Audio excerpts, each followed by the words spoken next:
Welcome to App Stories, a weekly exploration of the world of apps. Today's show is brought to you by MacStadium and Hover. I'm John Voorhees, and with me, of course, is Federico Viticci. Hey, Federico. Hello, John. How are you? I am doing really well. It's hot here again. I don't know what it's been like in Rome these days, but we had one beautiful week where I worked outside all week long, and now it's so hot I can't even leave the house. And yeah, it's always hot. I think it's always hot in Rome, isn't it? It's always. I think we're supposed to be getting some rain in a couple of days, maybe. But yeah, it's been a struggle, especially because my AC has been acting weird past few days. Like it shuts off randomly, and I gotta investigate why. But thankfully, we have two AC units, and we also have a really nice Dyson fan. Oh, sure. Which I'll tell you, the Dyson fan. I think it's better for hot air. It's for cold air. Like the hot mode. So we have the hot and cool model. Oh, sure, right. So you can play. It's heated in the wintertime, right? It's heated, yeah. So it's amazing in the wintertime. It's really, really, really good. Mm-hmm. The cold air, it's not really cold. It's just moving air around. It doesn't actually chill the air. It's just like a fancy fan. That's what it is. All right. So, well, if you're in the market for a Dyson fan, know that it's better in the winter than in the summer. That is good to know. And I know you've hooked that up to automations in the past too, haven't you? Yes. That was because the model that I have, and I don't think subsequent models have it either, but it doesn't have native HomeKit integration. Right. So what I did, and I still have, I have a HomeBridge plugin. There was a HomeBridge plugin that you put in like your MAC address and your serial number, and it talks to the Dyson fan because it's connected to the Wi-Fi on my network. Right. So HomeBridge talks to it and exposes it as a fan in HomeKit, which gets the job done. Sometimes there's like a delay. But otherwise, you get the temperature and you get the different modes for the fan. You can set the speed, you can set the rotation. It's pretty cool, actually, as a HomeBridge plugin. It's one of the only plugins that I have left, like this one and the one for my WebOS TV, because LG is not updating my old 2017 television with AirPlay or HomeKit integration. So that's why I still have HomeBridge running. Well, I'm very familiar with fans right now, Federico, because as we talked about on MacStories Unplugged for Club MacStories members, I was trying to blow fresh air into my house and burn burrito smoke out of my house all weekend long. And so we had two fans, not nearly such fancy fans as Dyson makes, but two fans going at full tilt for hours and hours trying to clear everything out.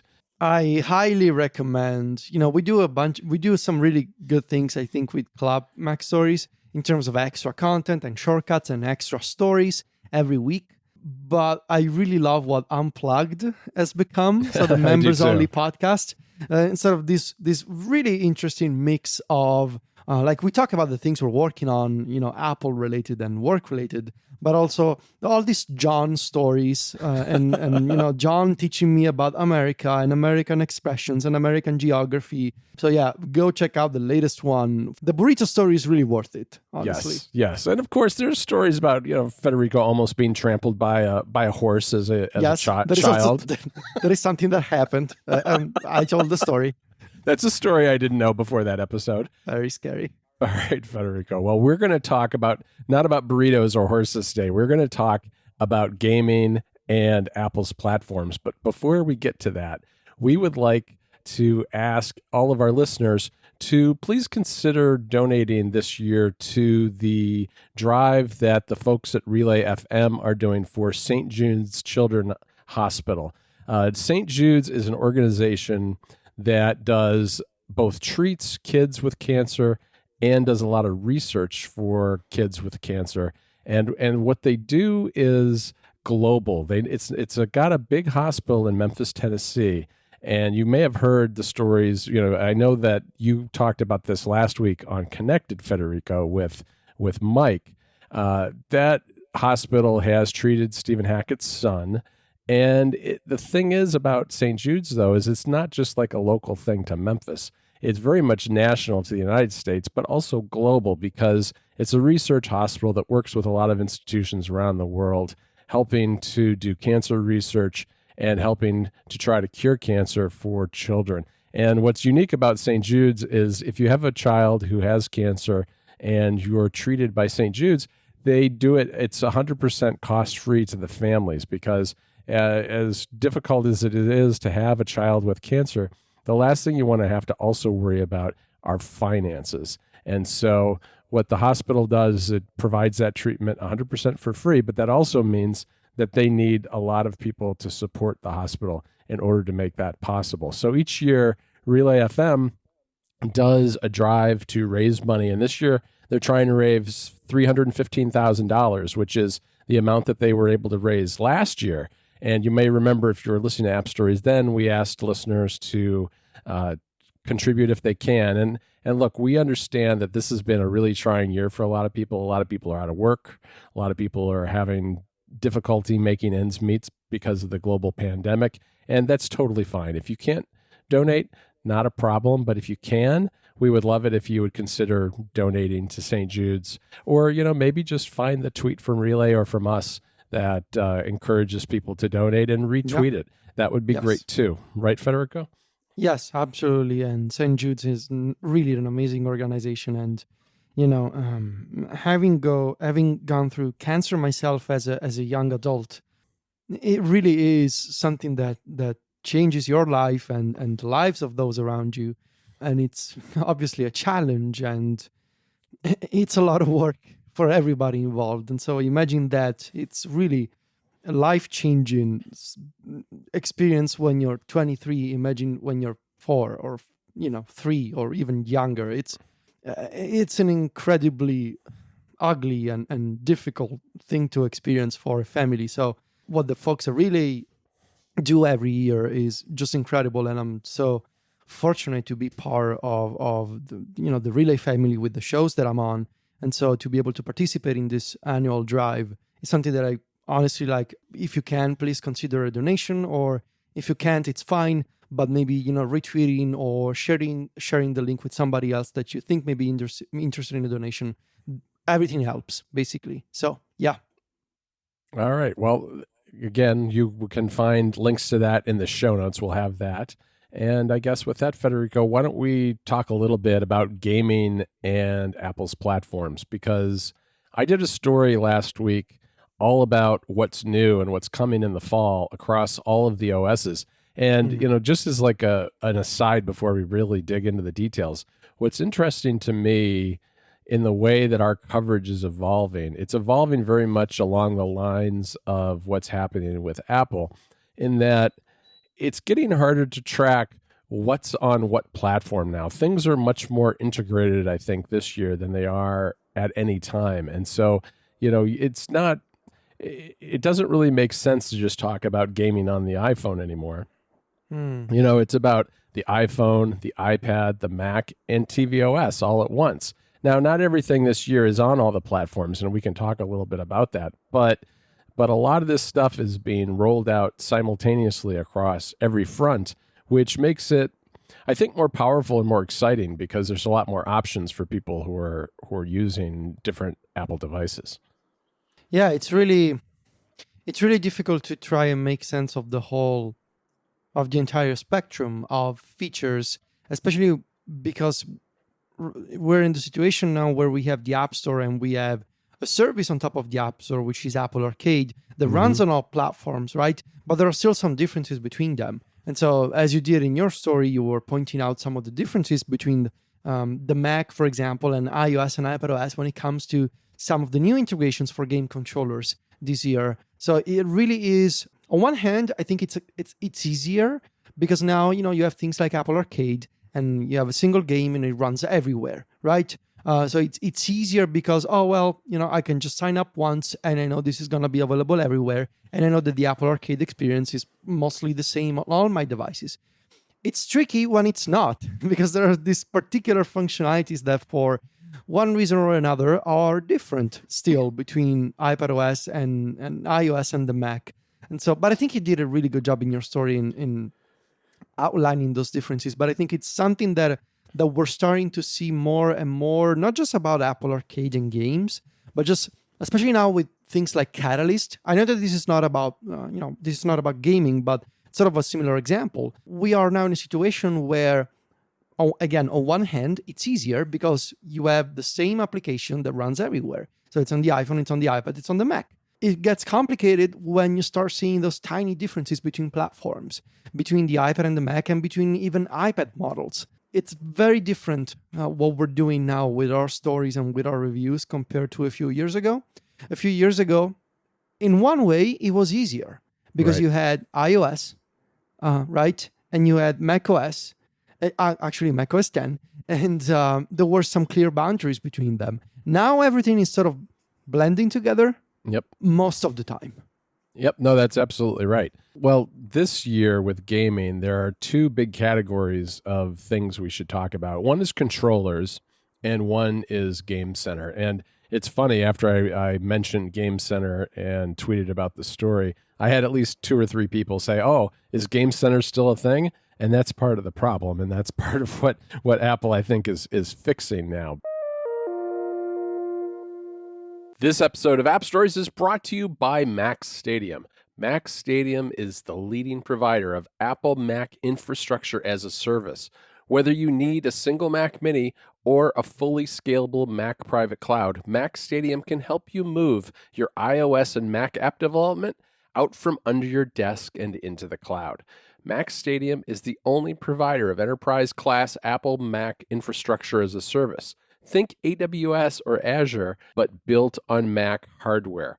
MacStadium has years of experience doing this with companies like Capital One, Dropbox, Shopify, Pandora, and a whole lot more. And they have support for your favorite development tools like Homebrew and Node.js.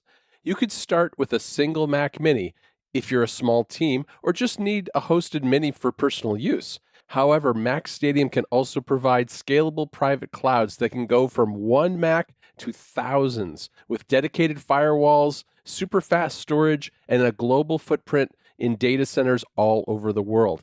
And with MacStadium, you get private dedicated hardware and the same level of security you would get with AWS or Azure. In other words, they have a long list of all the necessary security certificates.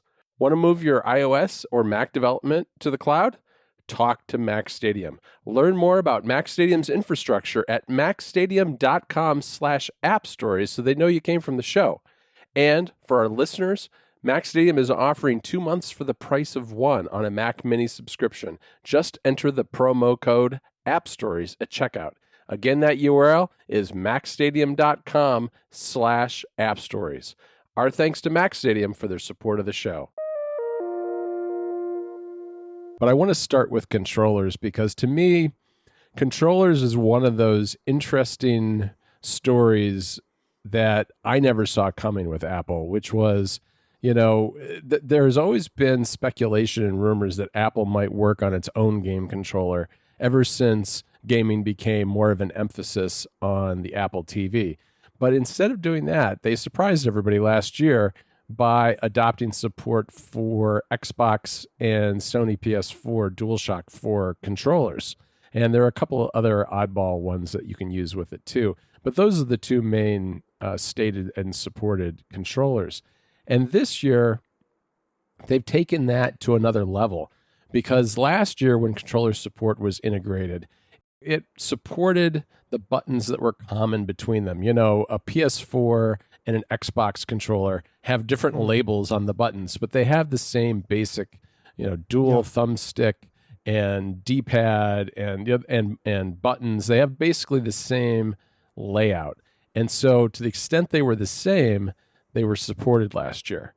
This year, Apple took it up a notch, and they actually have new APIs that can recognize which specific supported controller is attached, and they support all of the different functionalities. So, for instance, with a PS4 controller, which is what I usually use with my iPad, it now supports it supports the touchpad between the thumbsticks. It supports Rumble, and it supports the light bar on the backside of the controller. And those things weren't supported before. It also supports the select button, which will for Replay Kit, which we can get into in a little bit. But all of those special control inputs and buttons and things are all supported, as well as on the Xbox Elite controller, the paddles, which are special input paddles on the bottom of that controller. And that's pretty nice. interesting because not only are they, it's not just that, for instance, that an iPhone game might have haptic feedback if you're playing with it on an iPhone, but developers can actually now specifically program for Rumble using APIs that are built into the game controller API. So there's a lot of opportunity to do all sorts of different things with games here that wasn't there before. In addition, Apple added support for 2 new controllers. They added 2 to the list. There is the Xbox Wireless Elite Series 2 controller, which is that very fancy controller that's about $180. I have that one. Do you have the Series 2 or do you have the first one? I do. I have it. All right. I didn't know you had the Series 2. It looks very nice. I should have. It's very nice. I should have tried that when I was in Rome because I've always been curious about getting one of those myself, but I haven't. I'm kind of partial to the Sony controllers myself. There's also the Microsoft Adaptive Controller, and you might have seen this. I'm trying to remember which presentation it was in. It might have just been at this year's WWDC or maybe one of the maybe when Arcade was. I don't remember where it was, but it's the accessibility controller that's designed for people with limited mobility. So it's kind of, if you've seen it before, it's like kind of a long white rectangle with a couple of black pads on it and some other customizable buttons. So both of those controllers were added as support this year. And besides adopting support for all the different buttons and input methods for them, there's also deep integration with remapping of buttons available. But it's only on iOS, iPadOS, and tvOS, which is really curious to me because, controllers can be paired with both iOS devices, an Apple TV, and a Mac, but the Mac's left out of this remapping. And the remapping goes really deep. I mean, it's every single button. If once you connect a controller to, say, an iPad, it shows up in the general settings, in the settings app on the iPad, and there is an incredibly long list of all the buttons and what they can be remapped to. I mean, it's not just like you can change the B button to the A button and vice versa. You can also invert, the direction that you'll go if you push one of the thumbsticks up. Instead of going up, it'll go down, for instance. You can do all those sorts of things. And you can do it on the Apple TV too, which if there was a platform that I thought would be left out, I kind of thought it would be the Apple TV, because I'm not convinced that a lot of people are playing a ton of games on the Apple TV still to this day. But it looks really nice on the Apple TV. When you open up the devices, under the Bluetooth devices, I believe is where it is, you go in there, and if you have a paired controller, you just select it, and it shows on the left, there's a diagram, a big diagram of the controller, and on the right are all the things that you can remap. And as you scroll through that list of different buttons and thumbsticks and what have you, on the left, they're highlighted. So it just shows you exactly what you're going to do. There's even in the settings on iOS, there's a button at the bottom of the settings that allows you to identify the controller. You just tap the button and it rumbles the controller. So if you have multiple controllers connected to your iPad, you know which one you're modifying. Just it seems like a lot of thought went into it. And it's curious to me, though, that it's not on the Mac, because that really, especially with, Arcade, where these games are going to be on all platforms, including on the Mac, that's kind of tough if you're designing your game to work with the controller and the remapping's not possible. Now, you can still, the controller will still be supported and you'll have access to all those buttons and everything. That all is supported. But if you're someone who really, really feels strongly about remapping the controls, you're not going to have that opportunity on the Mac. That's really impressive. So all of this is done on iOS and iPadOS from settings, all the remapping. Yep. Right. So you go in there and you can actually remap all of the buttons and if you have an Elite controller, all the paddles as well. And it applies to all games, or can you also set the preferences on a per game basis, or is that only available on the Mac? No, that's on everything but the Mac. So yes, you're right. You can, Okay. right. So if you go in settings, the top level option is to remap things globally, so it applies to every game that you play. But there's also an option at the bottom of the list that is add an app, and you go in, and you actually add a game, a particular game, and it'll pull up a list of all the controller supported games on your device, and you just tap one of them, and you can do it on a game by game basis, which is pretty cool too. So Very nice. that also is available. There are toggles for turning off haptics and things like that if you want to do that. It's really highly customizable. And another thing that's really cool is Paul Hudson on Twitter had discovered that in the SF symbols there are buttons for LZ and RZ. Yeah, I've seen that tweet.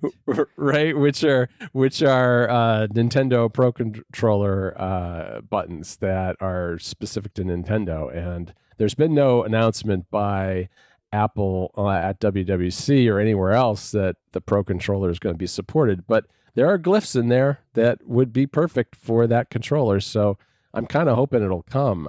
It was interesting to me because there was a statement made during one of the videos that was like, we have all these SF symbols, and we'll be updating them to support anything that's added in the future.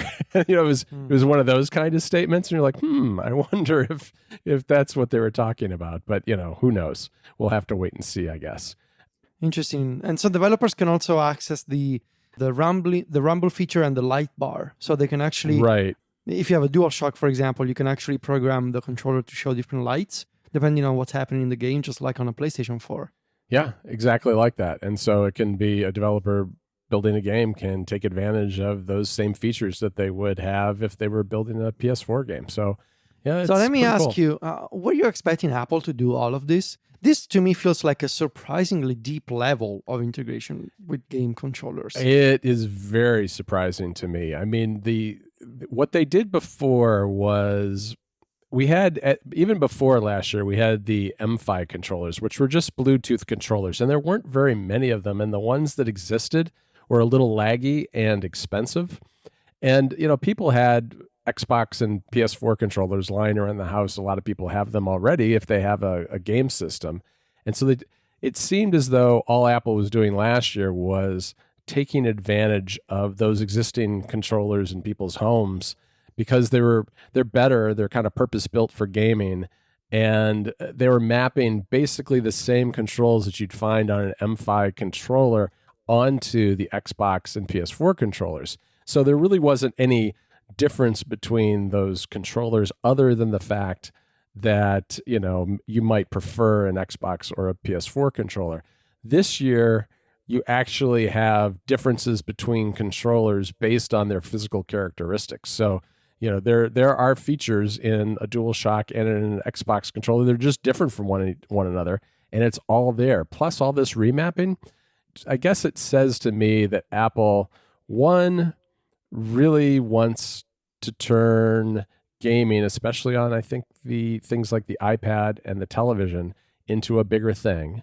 And two, that maybe they aren't going to do their own game controller. I mean, I kind of go back and forth on this one all the time. I'd love to see what Apple would do with a game controller. And it's pretty unusual because there's an awful lot of accessories that Apple makes already. I mean, it makes mice, it makes trackpads, it makes keyboards, it makes a lot of things. It makes the Apple Pencil, a lot of input devices.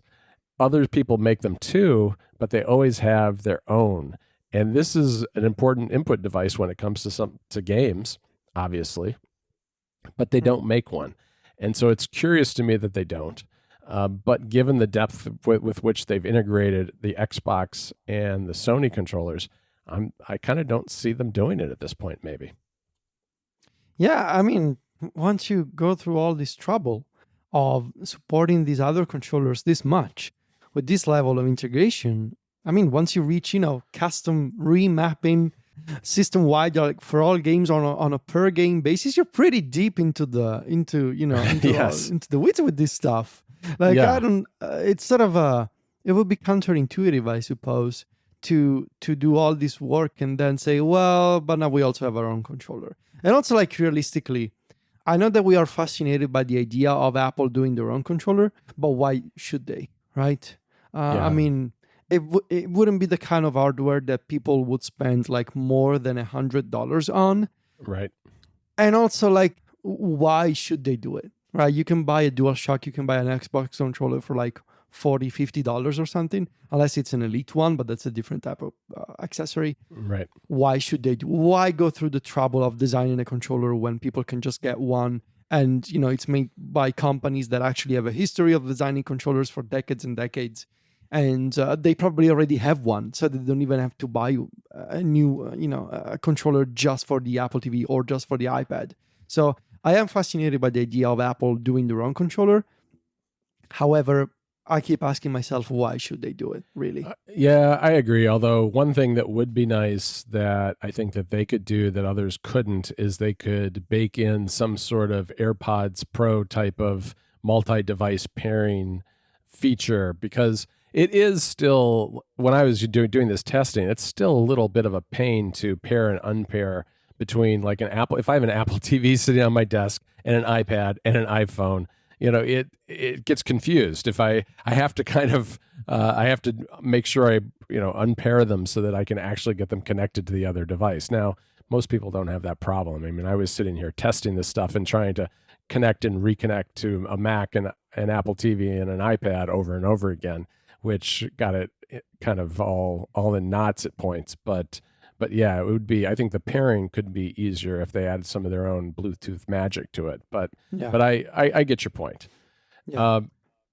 So a couple other things worth mentioning before we move on to Game Center. I guess one is to touch on, again, the fact that the remapping isn't on the Mac. I do wonder a little bit, and this is maybe me going out on a limb with a conspiracy theory, but everybody likes a good conspiracy theory these days. Yes, we always do. Yes. and that is, I wonder if, given the low-level nature of remapping the buttons, that Apple needs some sort of license or other kind of permission from Sony and Microsoft to do that, and that they couldn't get it because the Mac is a desktop computer and it would compete with more directly with consoles and with Windows PC games. I just wonder if that's maybe what is at play here, especially given all the stuff we've been seeing with the fights between Microsoft and Apple about whether xCloud gets on the App Store and Epic and all those other things, all the jockeying that's being done in the gaming industry as to where Apple fits in that ecosystem. But that's just pure speculation on my part. Yeah. I do like it as a theory, though. Okay. Two other things I want to mention are Replay Kit and targeting hardware. One thing that has been an issue with games in the past with iOS devices is, Apple supports hardware going back several generations for its operating systems, and apps tend to do that, especially the bigger apps tend to do that too. And that's a great thing for users, but not always so great if you're trying to do a cutting edge game that can't run on, an iPhone from 3 or 4 years ago. Now developers can target the A12 and above, which is not something that Apple has done, I don't think, ever before, where they allow a particular chip to be targeted in a generation. So that is a possibility now. And on top of that, there's Replay Kit now. You can initiate a recording session or a live broadcast of gameplay from the controller, both an Xbox controller and a DualShock. You just, on the DualShock, it's the select button, and on the Xbox, it's the share button. You just double tap it, and it goes right into it. I mean, it has to obviously be supported by the developer in the game, but that is available very much just like you would do if you were using a PS4 or an Xbox. So yeah, it's kind of a nice feature. Now you can stream your games from your controller, John. I can. I'm going to become a streamer. I'm going to leave MacStories and become a Twitch streamer is what I'm going to do. I wish you the best in the future endeavors. Okay, the best of luck in my future endeavors. That's very congrats and good luck, as they say on Twitter. Don't let the door hit you in the rear end on the way out. This episode of App Stories is brought to you by Hover. When you have that one big idea, where do you go? For a ton of entrepreneurs, Hover is that big leap because your business starts with a domain name. Hover has over 300 domain name extensions to choose from. No matter what you want to build, there's a domain waiting for it. And they have excellent technical support to answer any questions you might have. They're also dedicated to getting you online with no upselling. Hover has free Whois privacy so the bad guys don't get your information, a clean UX and UI, monthly sales on popular top-level domains, and it's easy to see why Hover is the popular choice for people starting a business. When I started my business called Squibner at squibner.com, the first place I went was Hover. I wanted a name that was memorable, easy to spell, and phonetically easy to figure out. And so I came up with Squibner, and I went straight to Hover, registered it, and that was the first step on the road to becoming an app developer and later working at MacStories. We know you like intuitive user experiences and things that just work straight out of the box, so I know you'll appreciate Hover. Their UX and UI are really simple, super clean, and easy to navigate. Buy your domain and start using it today by going to hover.com/appstories, and you'll get a 10% discount on all new purchases. Again, that URL, hover.com/appstories, so they know you came from the show and you get 10% off new purchases. Make a name for yourself with Hover. Our thanks to Hover for their support of the show. Federico, we need to talk about Game Center because Game Center has had a weird history. I mean, it started with the green felt back in the day, and I think I looked at, and that app came out with, I think it was the iPhone 4. Game Center's been around from a long time. It's been around since that, and it disappeared with iOS 10, the dedicated app, but Game Center never went away. I think a lot of people thought it did. I think as soon as they got rid of the app and went to strictly APIs that allowed developers to build the features straight into their games, one, initially it was very broken, and so it didn't work very well, and users, I think, abandoned it. And two, it was out of sight, out of mind for both users and developers and didn't get used a lot. Now, I've seen more of a resurgence in it recently, especially with a lot of the arcade titles. There are leaderboards and achievements and other things like that. But taking that app off the iPhone really didn't do Game Center any favors. And this year, Apple has redesigned the UI for Game Center, so it's a lot more obvious and it's there in the game. It doesn't get in the way, but when you open up a game that supports Game Center going forward, there will appear kind of a pill-shaped box. It's a little bit like the shape of a button, and it will have your Game Center avatar in a circle on the left, and then some stats that will scroll by on the right. Things like your latest achievement or your position on a leaderboard, and then it animates down to just your avatar. So your avatar will be up in a corner. The developers can decide where they put it, but I think Apple suggests the upper left-hand corner of the title page is your avatar, and you tap on that and it opens up a dashboard, and the dashboard is a translucent overlay over the game that has 3 sections, which are like cards. It's got your profile, your achievements, and the leaderboard, and it can actually have a fourth, which are challenges. But challenges are something that's where you challenge someone else to a match of a certain game. That feature has been made opt-in only for developers, so I think it's being de-emphasized, and we'll probably see less of it going forward. So unless the developer opts into that, you'll only see the 3 cards. And under the profile, you'll have not only ways to manage your profile, change your avatar, that sort of thing, but you'll also have your friends list and people you recently played against, and I believe suggested friends as well. And any of these people, when you see their avatars, you can tap on them, and if they've agreed to share their information, it'll pull up, what was the last game that Federico played, and how many friends does Federico have, and how many games does he have installed, and that sort of thing. And then the achievements are now designed like trading cards. They're cards that are grayed out usually with a lock icon on them. And as you achieve different things in the game, they become unlocked, and they have nice graphics and a little description of what they were and what was achieved. And they have different kinds of achievements. There's like standard ones, which you just have to do a thing. There are progressive ones where, it happens over time, or maybe you have to collect 20 coins and it'll tell you, you're 50% towards your 20th coin, that kind of thing.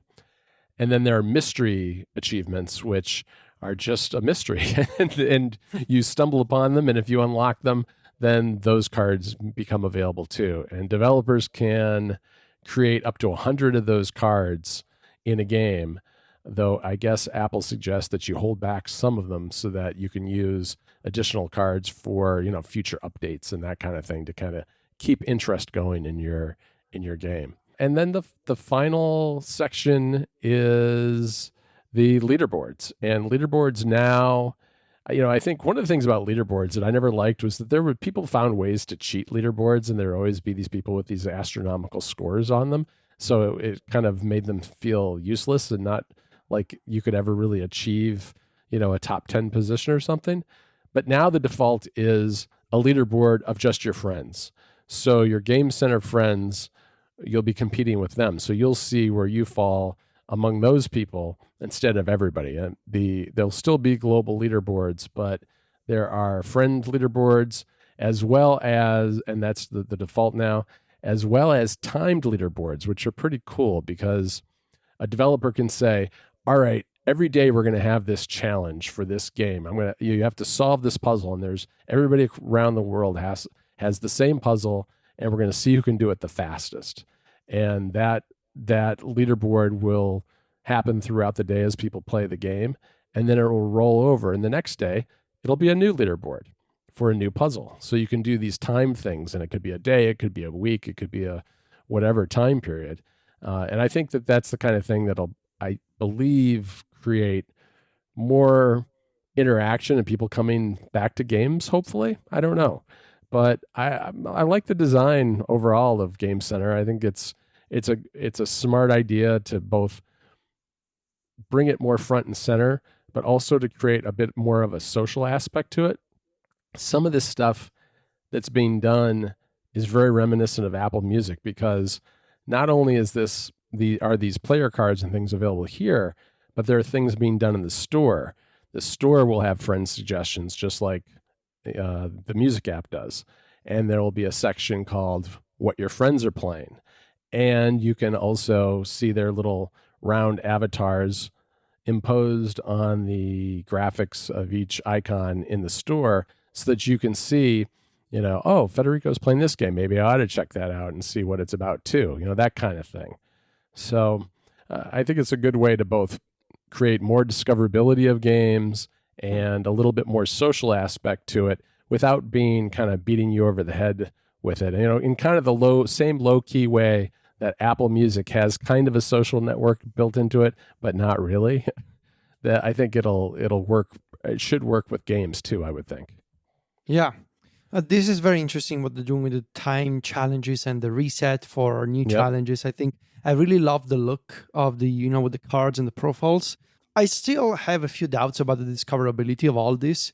I know that they're doing the new, what's it called, the access point. When you start a game, you're going to see somewhere on screen the indicator, and when you tap it, you can open Game Center.